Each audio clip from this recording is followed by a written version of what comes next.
Good morning, Justin. Good morning. How are you? I'm good. Good to have you back. It's Matt good to be back. Matt Lewis, our normal conservative partner here in the DMZ, on vacation in his traditional summer watering hole of Arizona. But Justin has been a frequent conservative contributor here. It's always good to have you on. Tell folks again where you are coming from and what you normally do. I'm the online editor for the Washington Examiner. It's a magazine based in DC that covers national politics.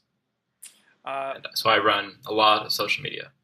Would you say the Examiner has a conservative bent, or is it pursuing a more neutral brand? We have a conservative opinion side, unabashedly so. We're pursuing a straight news angle rather than going into the partisan news side. But so some of the opinions can be idiosyncratic. It's not just talking points. Yeah. I mean, we have a mix of social conservatives and libertarians and people who are more hawkish, people who are more isolationist. So we publish quite a range on the right side of the aisle. You all can get along in the break room. I suppose. Um, so we do talk a lot on the show about the various warring factions in the Republican Party Hmm. because that's generally entertaining. But we did have a bit of a rift open up on the Democratic side with this now famous interview Hillary Clinton gave to the Atlantic's Jeffrey Goldberg, and as is the case with lots of uh, Clinton remarks, they get heavily analyzed and scrutinized, and presume political calculations being thrusted upon what's on the page. What was your initial reaction uh, to the interview? Two things. The first is that I think that someone who voted in 2002 to authorize war with Iraq and who has consistently been on the interventionist side of the aisle, at some point you might say that that just reflects her political sensibilities and her intentions. But I do think to a certain extent that she is ultimately a Clinton. The Clintons are really good at politics, and they recognize that when the public perhaps sees an administration that's not doing precisely what it would like or sees perceived to be weak on foreign policy, that the Clintons will of course triangulate to the best of their advantage. They're really good at that. I mean, Hillary is. I think people are to a kind of an odd perspective tend to underrate her political skills, and she knows what she's doing. And But that do is you a couple do that is do you incredibly talented. do you read the interview as an exercise in calculation or an exercise in conviction? I mean, obviously there could be elements of I think both. she's very convicted in her calculations. I think there's a strong core there that she is certainly of the liberal interventionist school. I mean, her husband did the humanitarian game back in the 90s, and she was quite aggressive with that in her tenure at the State Department.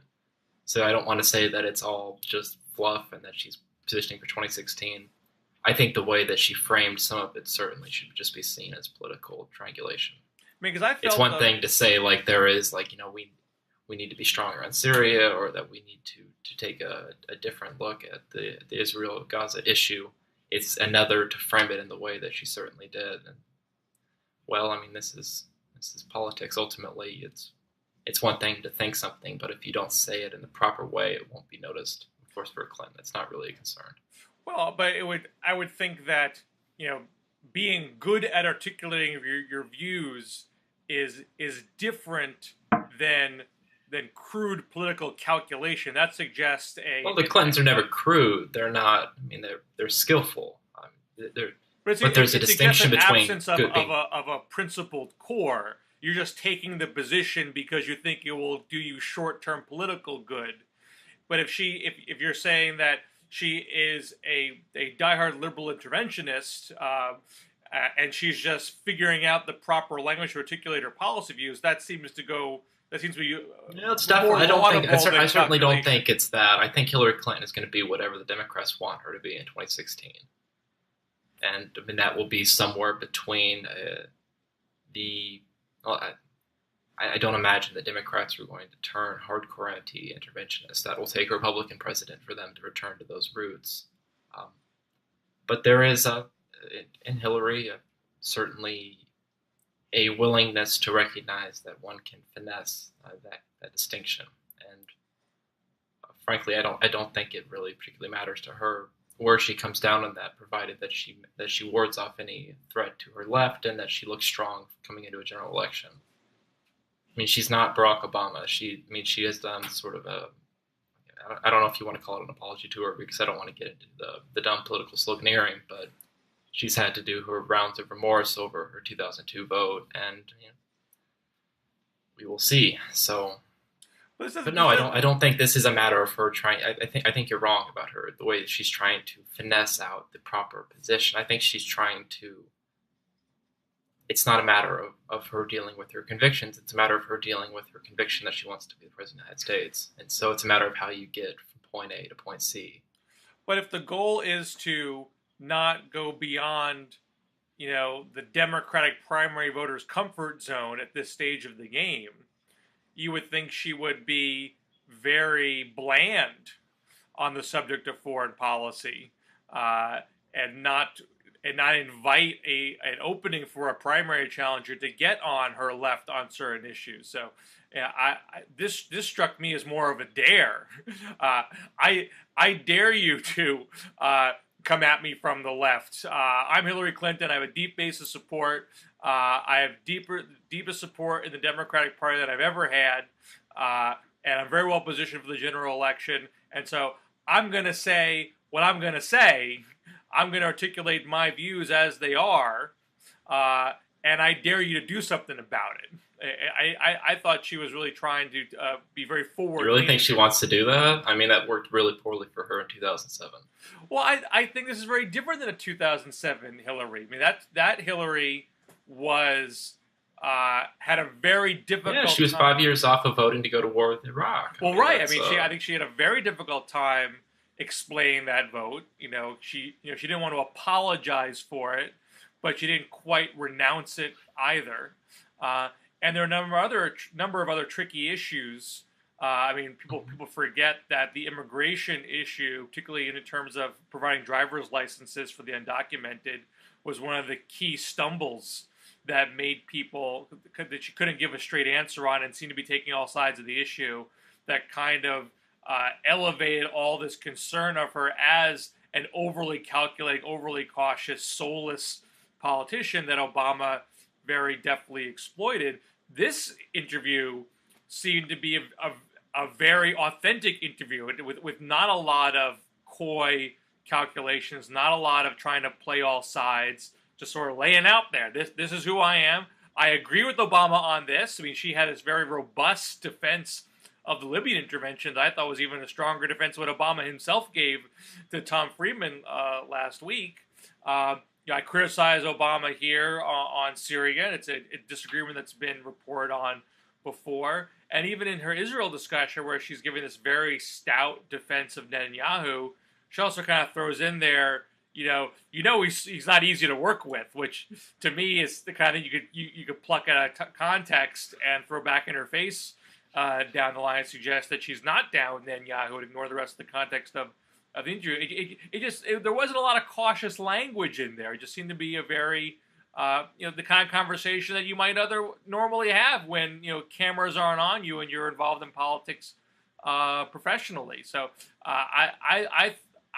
the one element of it that struck me as not unvarnished and more traditionally cautious was the part where she says, "Don't do stupid stuff, it's not organizing principle," and then she says, "Well, what is?" And then she goes, "Peace, prosperity, and progress." Well, that's not organizing principle either. That's more kind of poll-tested political talking point type stuff. So I wouldn't argue that she has gone total Bulworth here and let the fur fly for the next 2 years. So there's some degree of caution that remains, which is to be expected by any politician. But relatively speaking, I thought this was a big step forward in her saying I'm at a point in my political career and in my life where I've been through the ringer so many times that I think I can run this way and fully be myself and win on that score and not worry about all the political angles this time around. I think you might have thought this through a little bit too much, to be honest, because I'm not sure she's really thought it through to that extent. Well, that could well be the case. I mean, this might be, she let her guard down for a day, and might reconsider and become more cautious because of all the ramifications that have happened afterwards. She did call Obama the next day. They put out a statement saying it's not intended to be an attack on him. But I mean, that's all. I think most of the fallout of that, it's silly. I don't care if Obama's offended. I was amused by Axelrod, not so much concerned about what it actually meant. It seems that a lot of the split tends to be on the elite level and not so much on the level of people who will be more concerned when it comes to voting and elections that are beyond the zip codes that surround the Beltway. Well, that's sort of my remaining question. Does she pick up the phone and call Move On, which fired off an email criticizing her in pretty harsh terms? Does she want to talk to them and say, no, you got me all wrong here. I'm not some sort of Bush neocon hawk. You're misinterpreting this. Does she want to mend those fences now? Or is she saying, look, I don't care. I'm happy to have this debate with you because I am an interventionist. I'm going to be an interventionist. And I want a mandate for my interventionism, and I'm not going to kowtow to you just to possibly dissuade, a Bernie Sanders or a Brian Schweitzer from getting in because I can take those guys on. If she starts, kissing up to those folks more, then I might treat this more as a one-off example of excessive casualness and not a plan of attack for the future. Who knows? It's August of 2014. But if either one of us knew the answers, we wouldn't be in this field. We'd be doing campaign consulting and making a lot of money because you can still fleece campaigns for a lot of money for that kind of advice, be it correct or not. Well, more so on my side than you guys have done a better job of cleaning the ranks, but here we remain. I'm not sure how Hillary's going to approach her left flank. I think most of the Elizabeth Warren stuff is talk that doesn't extend much beyond talk, and that there is no real organized campaign to have a challenger to Hillary. And, well, I do think Bernie is real. I think Warren's not going to happen, but Bernie Sanders is out there. So what? I mean, Bernie Sanders knows very well where his ceiling is going to be, and it's not going to be something that will threaten Hillary to any extent that will make her be concerned. And honestly, Bernie Sanders is probably good for Hillary because he is going to attract those diehard people on the left, and he's going to siphon them off from any person who tries to position themselves between the two. I don't think Hillary worries about that one bit. She probably wants to take him to a dinner. I don't necessarily disagree with that, and I think you read the Bernie interviews, you see he's fairly respectful towards Hillary. The last one he did was probably the harshest he's been, where he says, we shouldn't annoy anybody, and I don't know what kind of president she would be. What's her agenda? She hasn't articulated one. That's as tough as he's gotten. Brian Schweitzer was much harsher when we talked about her. Every time he talks about her, he's pretty harsh about her. But I think there's a lot less. He's been really ridiculed more. Bernie has been kind of just ignored in a lot of ways. But he's going to be. I mean, realistically speaking, his political campaign will be an effort to get on stage at debates to make Hillary answer questions about certain issues he would like to see discussed that he thinks will otherwise be ignored. Right. That's what the campaign will be. It'll be to force her to discuss things that the left is more concerned about than she. And were he not to campaign, they probably would not be discussed at all. Right. I think that's the intent there, is to try to and she knows keep that. her from drifting too far right, by not having any counterweight on the left in the primary process. Right. And so it's she knows quite well that if things persist and if the economy continues to improve coming into 2016, and if things begin to calm down at all, that she has a very, very solid chance of becoming the president of the United States come January 2017. So for her, a lot of it is just chill. I mean, she can sit there and she can casually chat with Jeffrey Goldberg, and she can lay out some things, and she could flip those in 6 months. I'm not sure that anyone who had the ability to change anything about her candidacy would be able to do anything. Well, that's why, I mean, That the fact the Clintons that are so good at floating the trial balloon, and then if it fails, oops. But I just don't see where there is consequence to it. It's a Well, this is the she question: knows that if she is if she's in the catbird seat, I mean that's the kind of situation that can create, paralyzing caution. I got this in the bag. Let's just not do anything controversial and just keep our mouth shut, and we'll coast in. This interview suggests that she does not want to fall into that trap. She wants to put some stuff out there, even if it ruffles some feathers, even if it's not purely poll tested stuff, to make clear that there is a reason for this candidacy. There is a vision that she has, and she's keeping that foot on the gas pedal and not staying idle. Maybe. I mean, if she was doing that, I think her book would have been more aggressive. I think she would have been making more waves.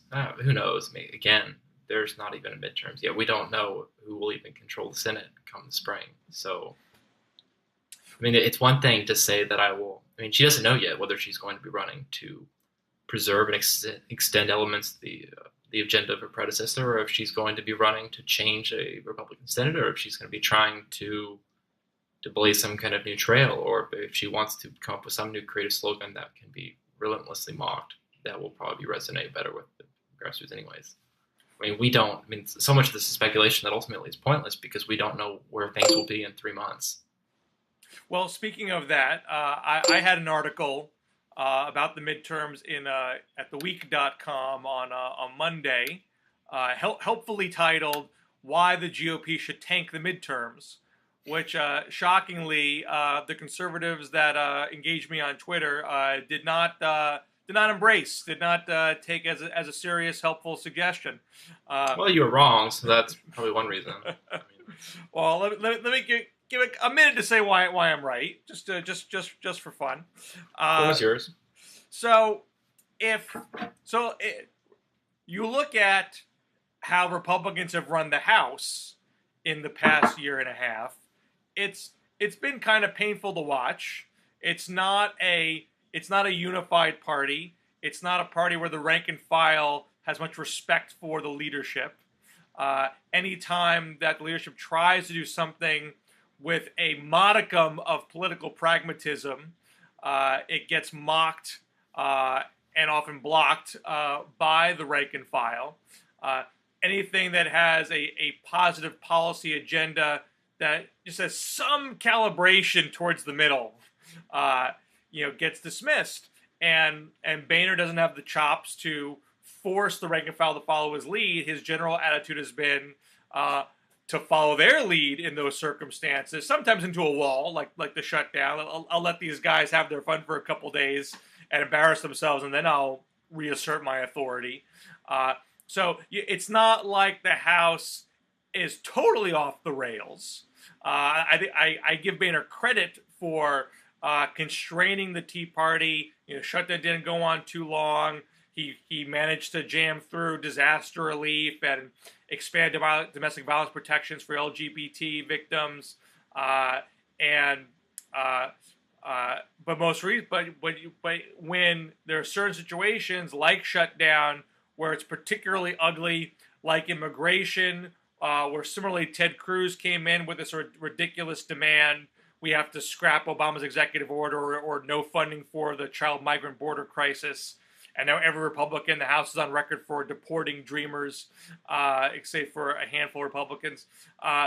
You've had all these kind of scraps that just generally make the Republicans seem like a disorganized, chaotic, and kind of extreme party. And without having resolved those internal issues, where you have a unified agenda and a unified sense of strategy, you win the Senate. All you do is export your civil war to another body of Congress where these kinds of fights will get even more attention. You now have even more responsibility to govern the country because you completely control Congress. And if the Tea Party uses that to make more mischief that is not easily controlled, it only makes the Republicans seem not ready for prime time, which drags down the presidential candidates. So wouldn't they be better off? Look, they're going to win a handful of Senate seats no matter what. They're going to win at least 3 by almost any analysis of the situation. They need 6 to take over the Senate. Why not win 3, 4, or 5? Show some momentum, some sense that the country's turning in a direction, but without the actual responsibility of running everything, that would create more and more pitfalls for Republicans to fall into. So where does that logic fall apart, in your opinion?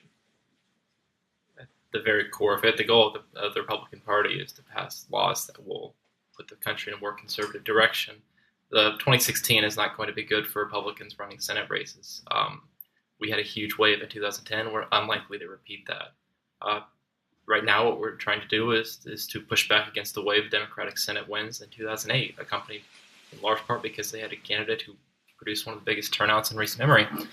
But broadly speaking, because Mitch McConnell wants to have control of the Senate so that he can have more say in how Obama nominates judges and how we do executive appointments, and because the point of controlling the Senate is so that you can pass a bill in the House that you can then bring it to the Senate and ideally send it to the president's desk. And it's pretty dumb to say that we should hold back out of fear of the Tea Party because it might impact the 2016 race that were, uncertain to win and certainly unlikely to be able to turn 49 to 51 in 2016. It's just probably not going to happen.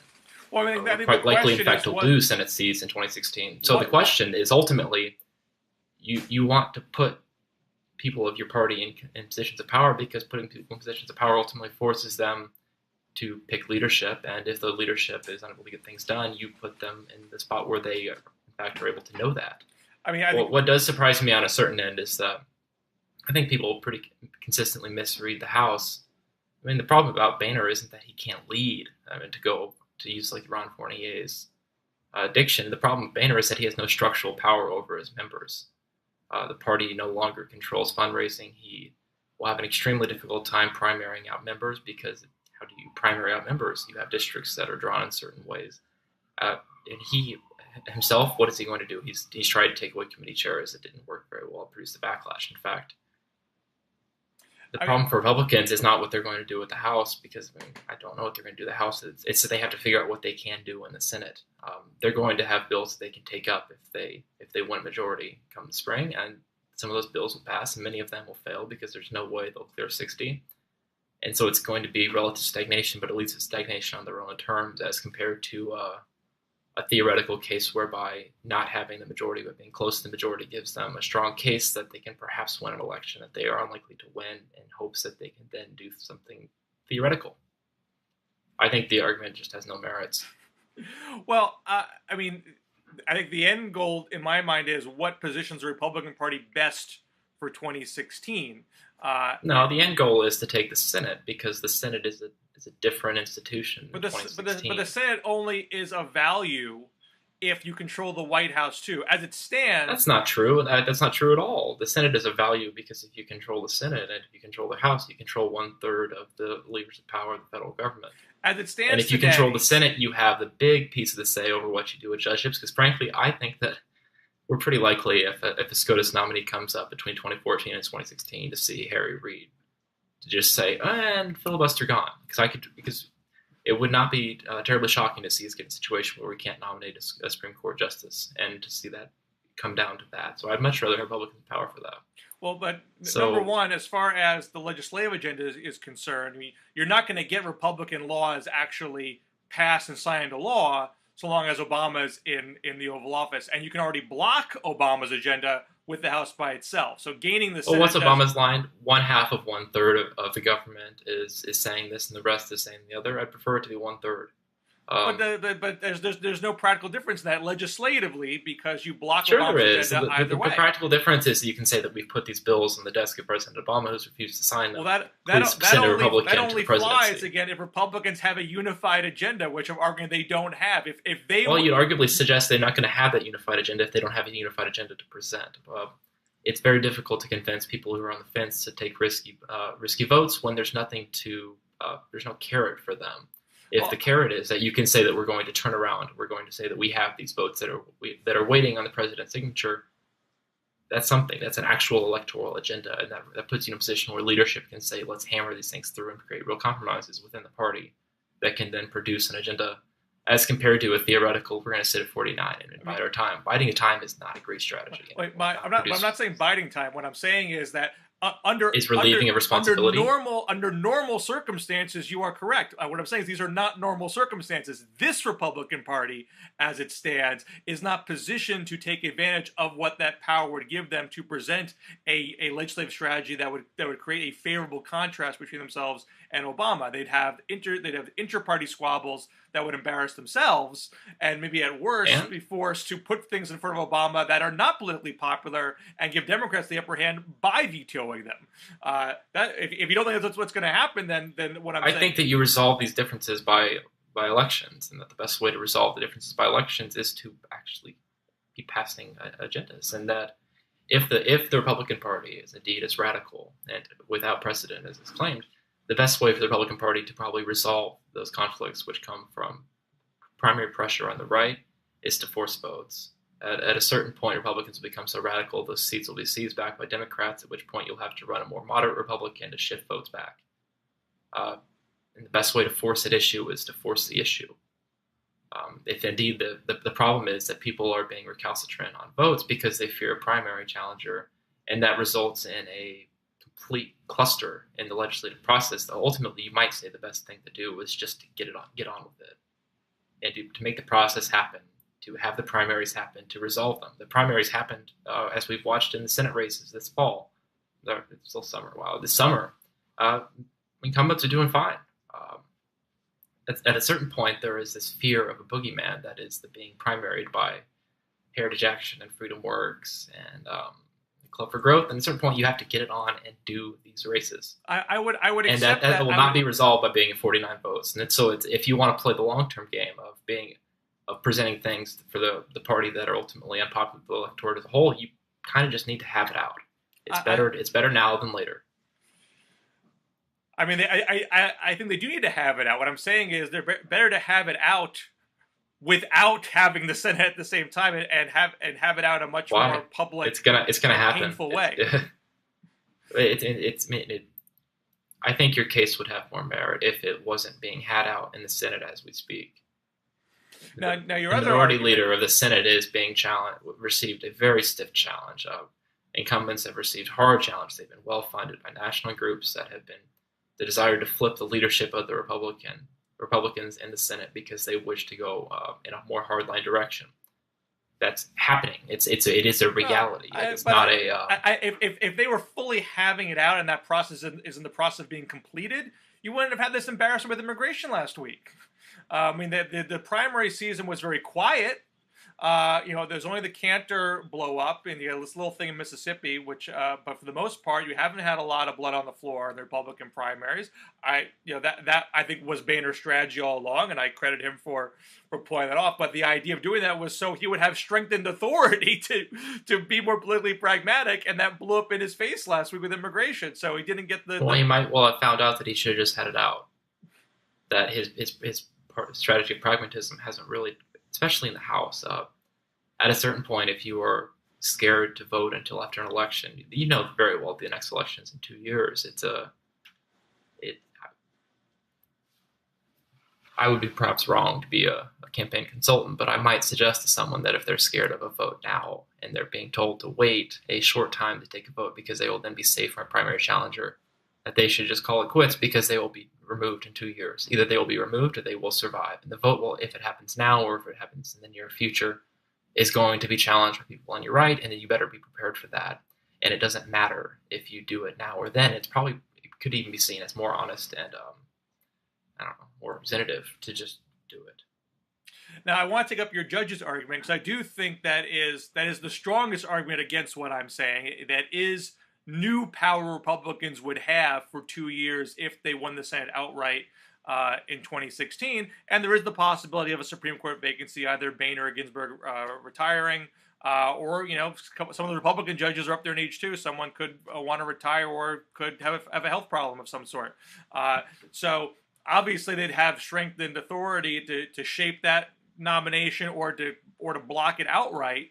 The question then becomes, one, is having that enough to outweigh the other risks that I'm talking about? If you reject those risks, obviously it does. But if you accept the risks that I'm talking about, you have to ask. No, I don't accept the premise of the risk that you're talking about. Well, right. If you don't accept that, then the whole thing is obviously a cut and dry.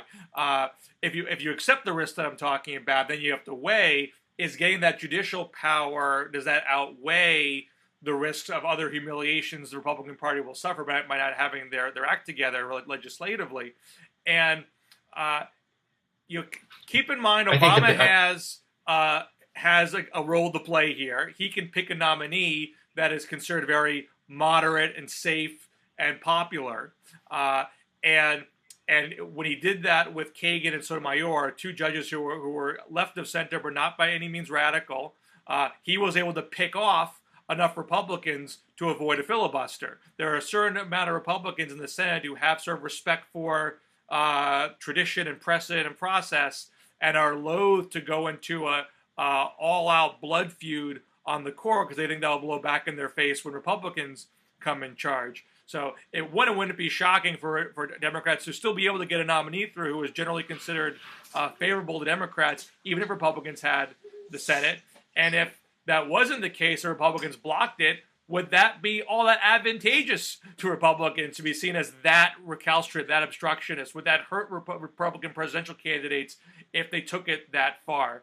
So I think there's a lot of downside on that too. But I understand if you think that power in and of itself is so desirable that you'd put everything else aside. I don't think power is desirable. I mean, ultimately, I think it's pretty pointless. But if the concern is that you think the party is too hardline, the best way to resolve that is to take the theoretical and to make it real. To say that we need to quit having these intellectual fantasies that are played out over the internet and instead actually force representatives to take votes. I'm just not sure that it's the best strategy to say we're going to wait and try to resolve our intra-party crisis in hopes that someday we can have a new and improved Republican Party 4.0 that can be more prepared to take the reins and to do things unpopular with the country as a whole. I don't think that's a useful reading of the American politics as they are, and I don't think it tells much for Republicans who are looking to, say, challenge a party they see as too far to the right. It just doesn't do much for me. Well, I want to give you the last word because I have a crying child downstairs I need to tend to. But it's always good to talk to you. Thanks for filling in on short notice. Where can folks find your work? They can find my work at the Washington Examiner, and I'm on Twitter at jgreendc. Awesome. An excellent Twitter feed to follow no matter what your political ideology. Justin Green, thanks for being on the DMZ.